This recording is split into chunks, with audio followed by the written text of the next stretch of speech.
5 things that will happen when the Queen dies.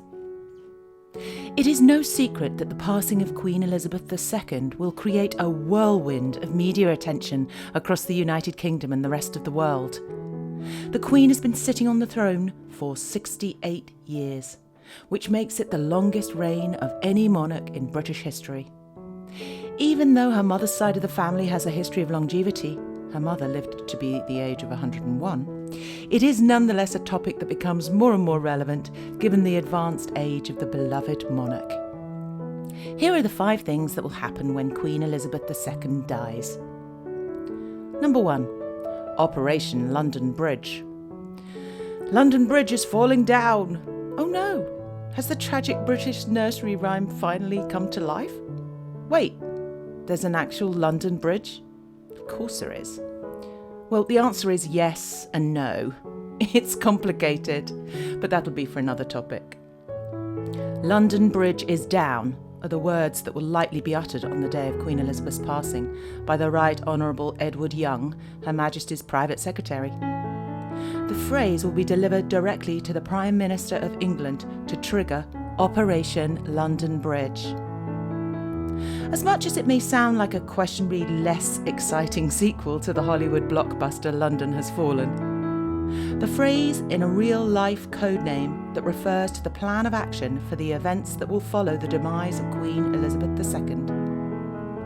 Boris Johnson, who is the British Prime Minister at the time of making this video, will transmit the news to the leaders of 15 governments and 36 Commonwealth states around the world who are still under the Queen's dominion, well, symbolically to the least. This includes places like the Cayman Islands, Bermuda, as well as nations such as New Zealand, Canada and Australia. As per tradition, a footman, also known as a Royal Infantry soldier, will walk out of Buckingham Palace wearing mourning clothes and will pin a black-edged notice to the gates of the historical landmark. At the same time, the palace's website will be transformed into a sombre, single page, showing the same notice on a dark background. Shortly after the implementation of the operation, all the members of the Parliament of the United Kingdom will be summoned and, if possible, will arrange to meet within hours of the tragic event. The Prime Minister will address the House of Commons and local government buildings will fly flags at half-mast. Books of condolences will be opened and ceremonial ornaments, such as maces of metal or wood, will be put in royal black purses. Additionally, many arrangements for moving the Queen's coffin are planned, depending on where she dies. For example, if the Queen dies at Sandringham House or Windsor Castle, her coffin would be moved to Buckingham Palace by motorcade within a few days.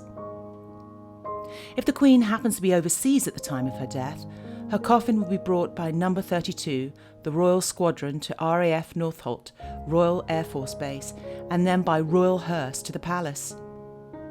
If the Queen dies in Scotland at Balmoral Castle, which has been one of the residences of the British royal family since 1852, the coffin would first lie in repose at Balmoral Castle, followed by a service of reception at St Giles Cathedral in Edinburgh. The coffin would then be transported to Waverley Station and then taken by the royal train to London. In all cases, the coffin will be taken to the throne room at Buckingham Palace. If all this seems like a fair amount of procedures and preparation, not to say excessive, wait until you read the next segment about the part of the plan that deals with the notoriously intense British media. Number 2. Special live coverage. The people of the United Kingdom are no stranger to extreme media attention and tabloids. Sadly, well-known members of the royal family have paid the ultimate price, notably Princess Diana in a tragic road accident that involved reckless paparazzis on August the 31st, 1997. Since then, a better code of ethics has been adopted by a large portion of the journalists and other members of the press. Nonetheless, for at least 2 weeks following the death of Queen Elizabeth II, life in the UK will be everything but normal, with stock markets and banks likely to close and the economy likely to lose billions of pounds in earnings. Needless to say that if you're in the media, the amount of money that will be generated from advertising will be highly significant. The extreme media attention that will revolve around the Queen's death has been anticipated long before the event and is set to include proper security measures to ensure the safety of everyone involved. The process goes as follows. First, a mass press release will be sent to alert the News Agency Press Association, PA Media, formerly known as the Press Association. PA Media is one of the most prominent multimedia news agencies operating in the United Kingdom and Ireland. They've covered every election and many major events for over 150 years. The rest of the country's media organisations and outlets will simultaneously be updated as part of Operation London Bridge, which we reviewed in the first segment of this video. Secondly, all BBC shows will be suspended immediately and will make way for a special ongoing live coverage of the events as well as a retrospective of the Queen's life. The immediate suspension of all programmes will also include a vast multitude of television channels, radio stations and news websites all across Europe and the rest of the world. For the entirety of the news coverage, the familiar red BBC News logo is set to become black, as well as the general branding of the network. Out of respect for Her Majesty, the BBC has stated that they will refrain from airing any comedy content until 4 days after the Queen's death. This measure is meant to respect the collective mourning of the nation. The news will spread via the main TV channels first, with all BBC channel programmes being paused to show the BBC One feed. News anchors will be expected to wear black dresses, suits and ties, which are kept on the broadcaster's premises at all times in preparation for the sombre day. I've always wondered about that, how they always manage to have the right thing. That's how. There will also be rats. No, not that kind of rats. It stands for Radio Alert Transmission System. This quasi-mythical alert is something most of the staff at the BBC have only ever apparently seen in broadcast tests. Rats has reportedly been elaborated in the 1930s and was designed to withstand a military attack on the country. Although the emergency measure has never been implemented, it is said that it will be used to spread the word about the Queen's death. Additionally, The Guardian has reported that following her death, the Queen's senior doctor, gastroenterologist, Professor Hugh Thomas, will ultimately be in charge of who goes in and out of her room when the information of her death should be made public. Following this, the media will unveil the events live as Queen Elizabeth's coffin is brought from Buckingham Palace to Westminster Hall during the ceremonial procession. She will lie there over the next 4 days, during which her relatives and loved ones will be able to come and pay their respects. Afterwards, the doors will be opened to the general population to allow them to pay their respects as well. Number 3. A new king. The Queen is dead. Long live the King. We have all heard the contradictory yet familiar phrase, "The King is dead, long live the King," in many stories including books, movies and TV shows. In fact, the popular phrase has become a good example of oxymorons such as act naturally or definitely maybe.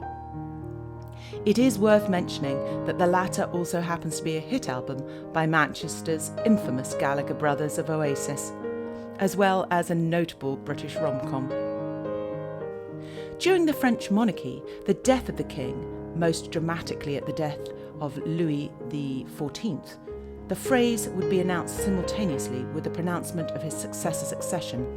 Le roi est mort, vive le roi, was first proclaimed in 1422, when King Charles VII ascended to the throne upon the death of his father, Charles VI. Naturally, the phrase leaped across the English Channel, only in the mid-1800s, where royalists would translate it into "the king is dead, long live the king," to assure the public of continuity in their government and, more importantly, social order. But enough history already. Let's get to the juicy stuff. Drumroll. And the new king will be, symbol splash, King Charles, yay! On the day of the Queen's death, her oldest son, Charles, will become King of England. The Prince of Wales, Charles Philip Arthur George, is the heir apparent to the British throne, as well as the eldest child of Queen Elizabeth II.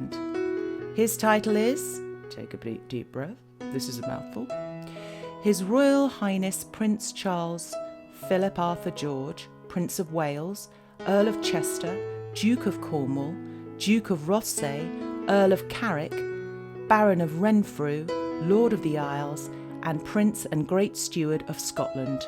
And, catch your breath, wait, there's more. The grandson of the monarch, the son of the monarch, a British prince since birth and Prince of Wales since 1958. Wait, I think I already said that one. And we thought Queen Daenerys Targaryen, the younger sister of Rhaegar Targaryen, and Viserys Targaryen, the paternal aunt of Jon Snow, and the youngest child of King Aerys II Targaryen and Queen Rhaella Targaryen, had a long title. But it is a long title. She has nothing on our beloved prince. Furthermore, there has been speculation as to what regnal name the prince would actually choose upon his succession to the throne. If he uses his first name, he would be known as King Charles III. However, it was reported in 2005 that Charles had suggested he may choose to reign as George VII in honour of his maternal grandfather, and to avoid association with the Stuart kings Charles I, who was beheaded, and Charles II, who was also known for his promiscuous lifestyle. As well as to be sensitive to the memory of Bonnie Prince Charlie, who was also called Charles III by his supporters. When contacted by The Guardian a few years ago, Charles's office responded that no decision had been made as to which name the new king would choose. Let's just hope he doesn't decide to use all of his official titles, because, well, that could be pretty cool, actually. Oh, and guess what? The national anthem will have to be changed to God Save the King. And can we please have Adele sing it? Number 4, a special ceremony. On the day following the Queen's death, King Charles will address the nation in an official speech and will accept the status of King following a 41-gun salute in London. A 41-gun salute is a royal salute fired from various locations in London and across the UK on special days such as anniversaries and birthdays. Just as a salute with the open hand was used historically to show that no weapon was concealed in the palm, so the firing of the cannon as a salute indicated the friendly intent of an empty chamber. In London, salutes are fired from the Tower of London, and also either Hyde Park or Green Park, depending on the occasion. The basic royal salute is 21 rounds. In Hyde Park, an extra 20 rounds are added because it's a royal park. Gun salutes are customarily fired both onshore and at sea, as a sign of respect or welcome. I told that to the officer who showed up after my beach fireworks last 4th of July. Didn't go over so well. After the military ceremony, the King will then visit all the leaders in the capitals across the United Kingdom, including Wales and Scotland and Northern Ireland. Number 5, new currency. Only after a few hours following Her Majesty's passing, new money will begin printing with the new King's portrait replacing Queen Elizabeth's. Currency has been known to change very quickly when a new heir ascends the throne of England. De La Rue is a British company headquartered in Basingstoke, England. They have been responsible for printing money for the Bank of England since 1860 and will also be in charge of the updated bills featuring the upcoming king. When it comes to coins, the Royal Mint in Lastrisont, Wales, will be in charge of designing and printing them. They are also responsible for the manufacture of coins and medals for an average of 60 countries every year. However, its first responsibility is to make and distribute United Kingdom coins, as well as to supply banks and official medals. All coins since the 17th century have featured a profile of the current monarch's head. The direction in which they face changes with each successive monarch. This pattern began with the Stuarts. Back in the Middle Ages, portrait images tended to be full face. Since the current coin features the Queen facing right, The next edition featuring Charles will be facing the opposite way. Not sure why, just is. It is not just the United Kingdom that will see their new money change. In fact, many other countries also happen to have the Queen on their money. Canada and New Zealand's $20 bill will have to be modified to show the new King's face, as well as the Australian $5 bill.